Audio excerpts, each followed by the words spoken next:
Hello, kind of different video today, I guess.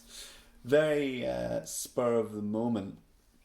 I've just finished Ocarina of Time. This won't fall into a category either of uh, newly acquired or. Oh, I've also just realised this is in portrait mode because I'm filming this it's just in my hand. Slouching here having played it. Yeah, it won't be newly acquired, it won't be collection because I suppose the idea for that is to have a video of each game I own. I'm not sure I've got something to say about every game I own, but true to the format I have in my head, I didn't want this to be either one of those because that would be just covering lost ground, going over old ground. That's my Scarecrow song. Sitting on the end screen on Ocarina of Time, and a lot of what I expressed about Ocarina of Time in the last video, uh, I feel completely differently about having played it. The thing I said before, I think, was the way I felt revealed something. It was definitely how I felt. I remembered what I loved about the game originally was the sense of discovery and the sense of mystery in it, and that was something that I felt I'd lost completely, and I wasn't enjoying the gameplay on its own. Um, the puzzles and the dungeon design definitely hold up to modern standards. It's kind of timeless, but I've done it all before, so even that doesn't isn't that much fun for the like 10th time. Um, do do do do do do do. But as I was playing it, and I was thinking all this stuff about playing it for the first time when it was new and that sense of discovery, I kind of, without meaning to, had this thought going around in my head of the discovery in this game, the mystery in this game.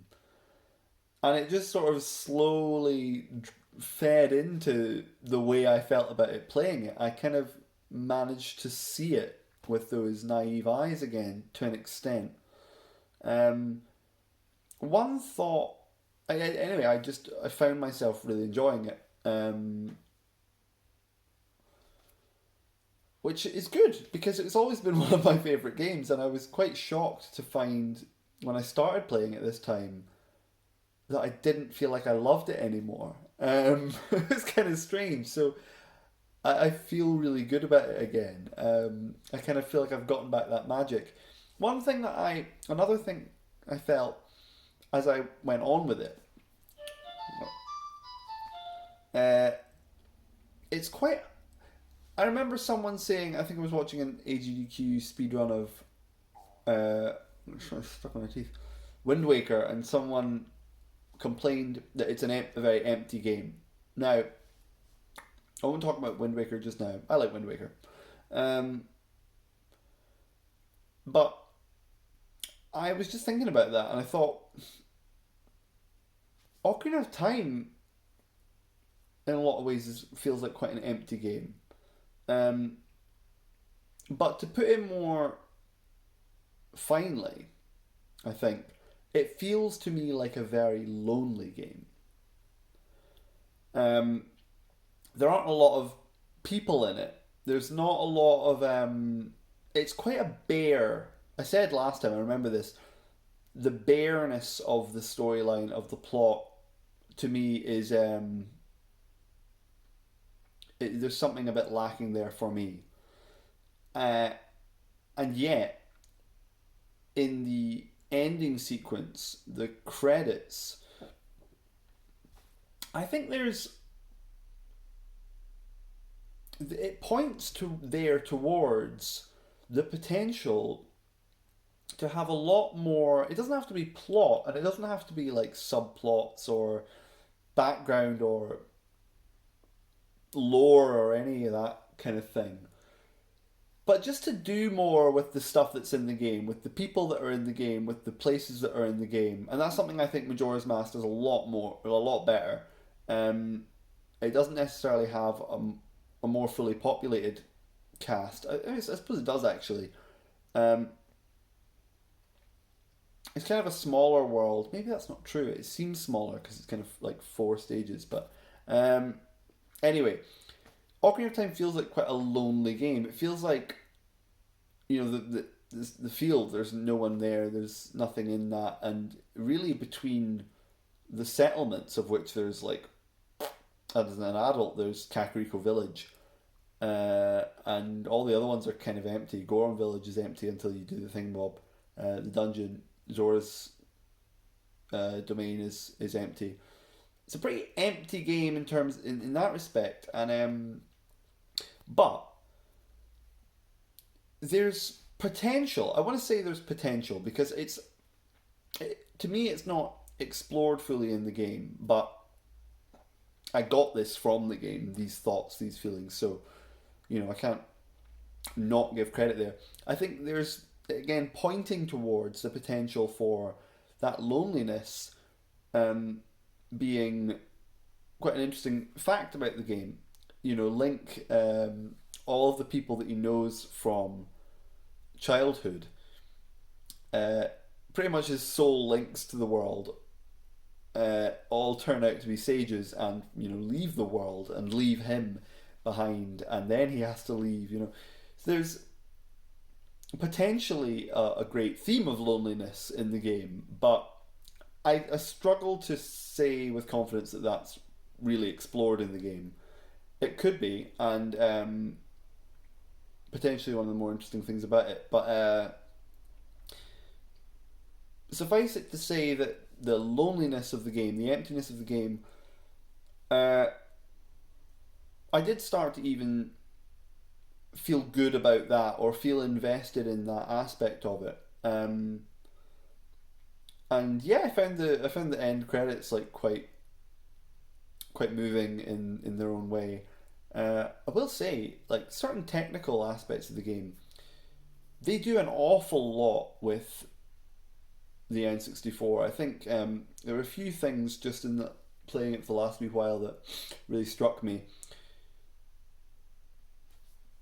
It's the bit where Zelda and Link are on the edge of the ruins just before you go and encounter Ganon.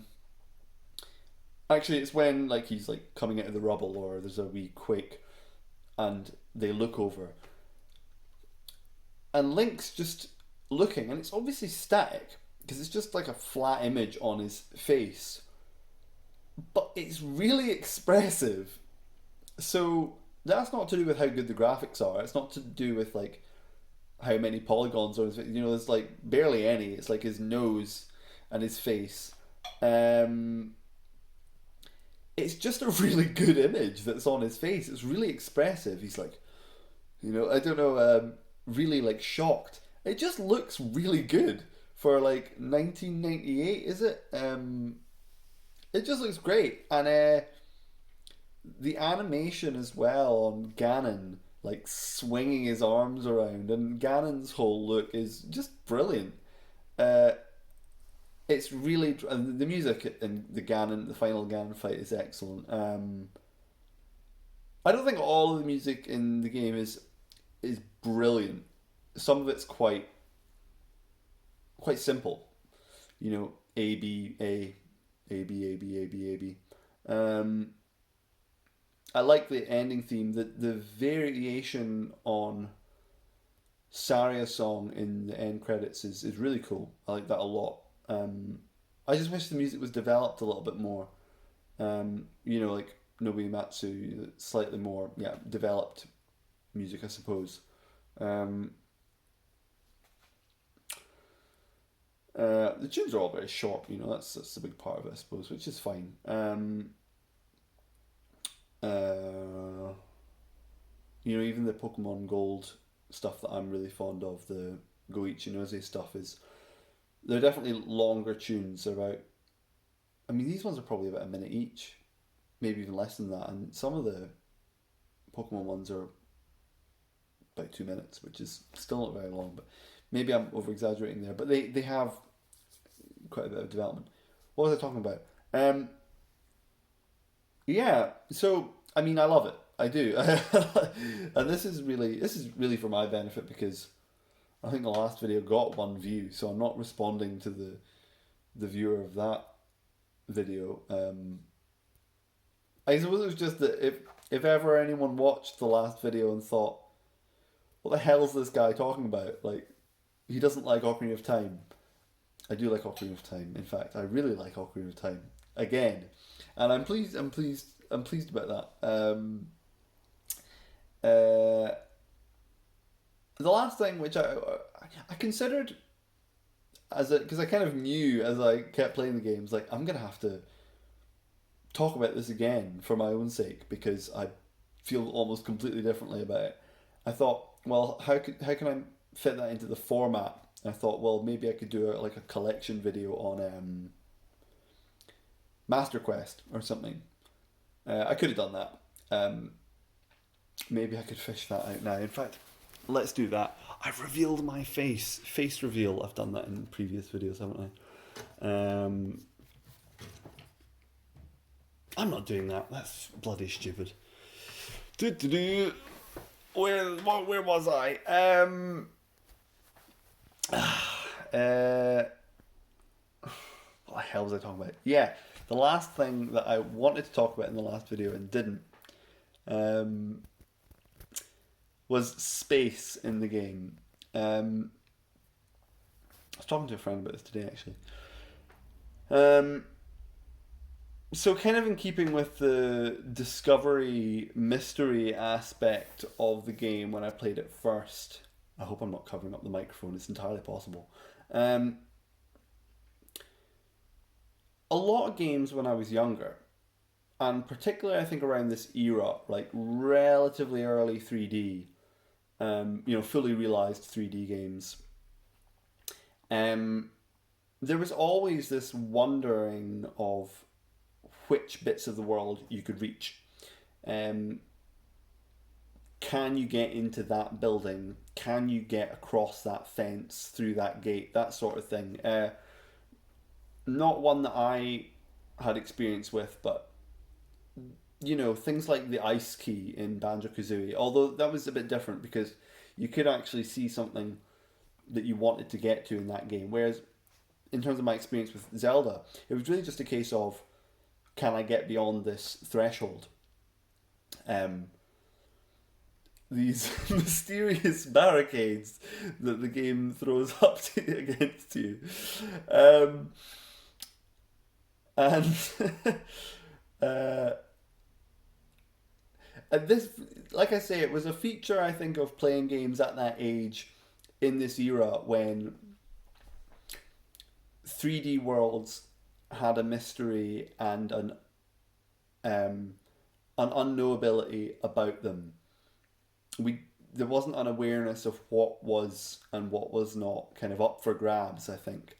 But for some reason, this is one of the games that I associate with that the most.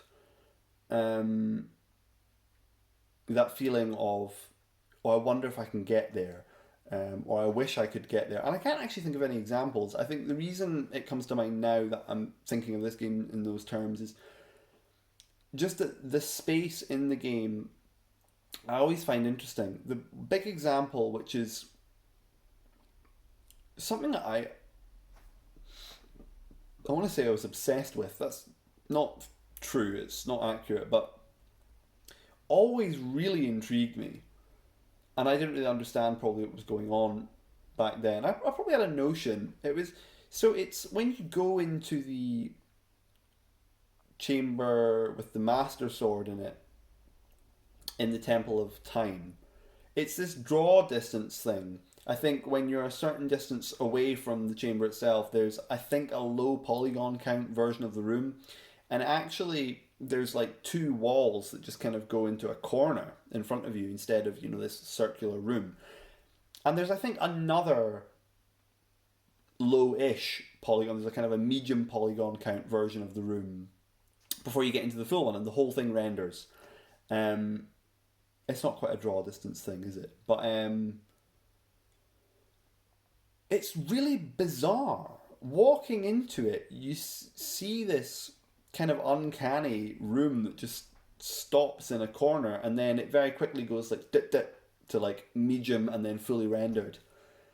And it's always fascinated me. Like, this was the room that you see as you approach it, or maybe even between stages, as if that's the real room that you can't get to or something. Imagining that room as as an equally real space to the room itself, the kind of fully rendered one. And I might not be. Anyway, I found that fascinating. I really did, and I enjoyed that every time I went into that room. This time, I enjoyed that.